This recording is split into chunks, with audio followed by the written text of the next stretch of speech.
Hello everyone, welcome back to my channel Siri with ma'am. ఈరోజు నేను మీకు చెప్పబోయేది తెలుగు ఎగ్జామ్ పేపర్. ఇది లాస్ట్ ఇయర్ పేపర్.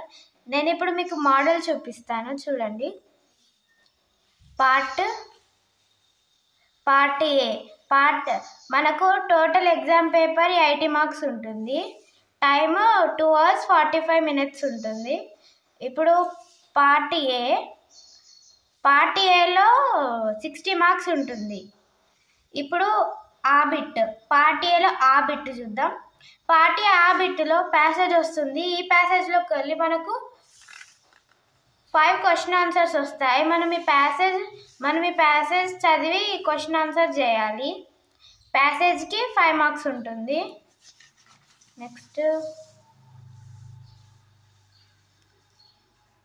నెక్స్ట్ వచ్చేసి పార్ట్ ఏలో సెకండ్ బిట్, అంటే ఆ బిట్. ఇప్పుడు ఇక్కడ మనకు టూ పద్యాలు వస్తాయి. మనం ఇందులో ఏదైనా ఒక పద్యం రాయొచ్చు. ఫస్ట్ పద్యం పరులకు సోదరులకు. మనం ఈ పద్యం రాసి భావం రాయొచ్చు, రాయరాదు.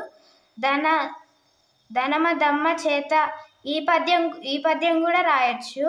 మనం ఇందులో ఏదైనా ఒకటి రాయాలి.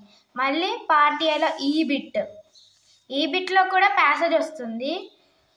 ప్యాసేజ్కి 10 మార్క్స్ ఉంటుంది. మళ్ళీ దీంట్లో 5 క్వశ్చన్స్ వస్తాయి. మనం ఈ 5 క్వశ్చన్స్కి ఆన్సర్ చేయాలి. నెక్స్ట్ సెకండ్ బిట్లో ఆ బిట్. దీనికి మొత్తం 32 మార్క్స్ ఉంటుంది. సెకండ్ బిట్లో సెకండ్ బిట్లో మొత్తం 32 మార్క్స్ ఉంటుంది. ఇక్కడ సెకండ్ బిట్ ఏమొచ్చంటే స్వీయ రచన వచ్చింది. ఇందులో 4 క్వశ్చన్స్ వస్తాయి.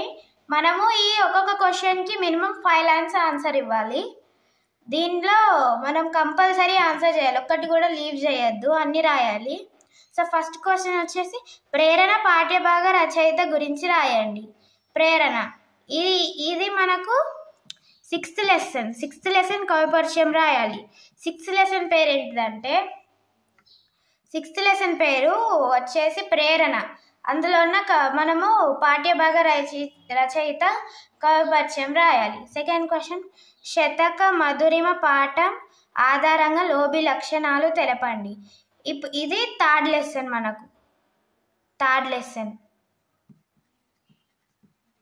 ఇది మనకు వచ్చేసి థర్డ్ లెసన్ ఏంటిదంటే శతక పద్యాలు. దీంట్లో మనకు దాంట్లో లోబి లక్షణాలు తెలపండి అంటే మనం లోబి లక్షణాలు రాయాలి 5 linesలో. ఫోర్త్ క్వశ్చన్ వచ్చేసి నాయనమ్మకు సేవలు చేసిన రవి స్థానంలో మీరుంటే ఏమి చేసేవారు వివరించండి. ఇది వచ్చేసి నాయనమ్మ సెకండ్ లెసన్ పేరు వచ్చేసి నాయనమ్మ. ఇప్పుడు మీరు అక్కడ ఆ లెసన్లో ఉన్న రవి వాళ్ళ నాయనమ్మకి ఎన్ని సేవలు చేశాడో ఆ స్థానంలో మీరుంటే ఏం చేసేవారో 5 linesలో రాయాలి. నెక్స్ట్ ఫిఫ్త్ క్వశ్చన్ వచ్చేసి సెలవులకు ఊరు వెళ్ళినప్పుడు మీకు వచ్చే జ్ఞాపకాలు ఏమిటో రాయండి. ఇది వచ్చేసి మా ఊరు 5th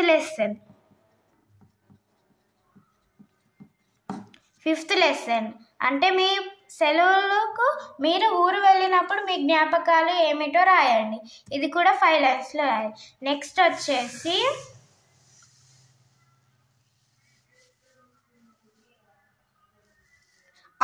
సెకండ్ ఆ బిట్. కింది ప్రశ్నలకు 10 వాక్యాలు రావాలి. అంటే ఇక్కడ ఉన్న ప్రశ్నలకు మీరు 10 సెంటెన్స్లో ఆన్సర్ ఇవ్వాలి. కమలాకరుడు మారిపోవడానికి కారణాలు ఏమిటి? ఇది వచ్చేసి ఫస్ట్ లెసన్ పేరు వచ్చేసి చదువు లెసన్లో కమలాకరుడు మారిపోవడానికి కారణాలు తెలపండి. తను మారిపోవడానికి ఎలా కారణాలు చెప్పాడు త్రివిక్రముడో అది 10 వాక్యాల్లో రాయాలి. లేదా పల్లెలు అందానికి ఆనందానికి నిలయాలు సమర్థించండి. ఈ పద్యం ఈ సెంటెన్స్ని చూసి మీరు దీన్ని మన అర్థమయ్యేటట్టు రాయాలి 10 sentencesలో. ఇవి ఈ రెండిట్లో మీకు ఏదైనా వన్ అనే రాయొచ్చు. నెక్స్ట్ 17th క్వశ్చన్ వచ్చేసి వృద్ధులు మన నుండి ఏం కోరుకుంటారో నాయనమ్మ పాఠం ఆధారంగా రాయండి. ఇది వచ్చేసి సెకండ్ లెసన్.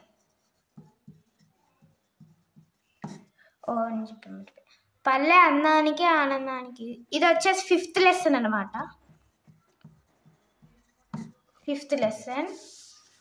ఇదేమో వృద్ధులు మన నుండి ఏం కోరుకుంటారో నాయనమ్మ పాఠం ఆధారంగా రాయండి. ఇదేమో సెకండ్ లెసన్. లేదా